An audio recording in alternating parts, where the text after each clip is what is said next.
आज आपल्याला बऱ्याचशा क्वेरीज अशा येतात की कोविड व्हॅक्सिनमुळे हार्ट अटॅक होतो का? कारण महिनाभरापूर्वीच टाइम्स ऑफ इंडियामध्ये कोविड व्हॅक्सिन घेतलेल्या लोकांना हार्ट अटॅक वाढला असा एक प्रकारचा स्टडी पब्लिश झाला होता.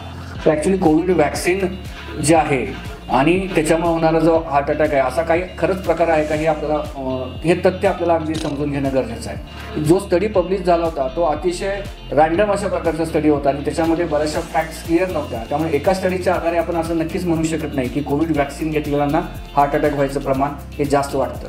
आपण हे समजून घ्यायला पाहिजे की कोविड जरी पूर्णपणे आटोक्यात जरी आला असला तरी तो पूर्णपणे आपल्यातनं नाहीसा झालेला नाही आहे. म्हणजे कोविड जो 3-4 वर्षापूर्वी कोविडच्या आजाराने लोक एवढ्या मोठ्या प्रमाणात आणि मोठ्या तीव्रतेने तो होत होता, आज तसं होत नाही. आज सर्दी खोकला पडसा असं जसं होतं तशाप्रमाणे आपला कधी कोविड होऊन जातो हे आपल्याला कळत पण नाही. आणि कोविड झालेल्या लोकांमध्ये प्रॉब्लेम असा असतो की ह्या व्हॅक्सिनमुळे किंवा ह्या विषाणूमुळे शरीरामध्ये थ्रॉम्बस फॉर्मेशनचं प्रमाण हे वाढतं आणि हे थ्रॉम्बस फॉर्मेशनचं प्रमाण हे वाढल्यामुळं जो आजार होतात त्यातला काही 0.1 to 0.2% लोकांना हार्ट अटॅक होणे, स्ट्रोक होणे किंवा पल्मनरी एम्बोलिझम असं म्हणतो, म्हणजे लंग्समध्ये रक्ताच्या गुठळ्या होणे अशा प्रकारचा आजार होऊ शकतो.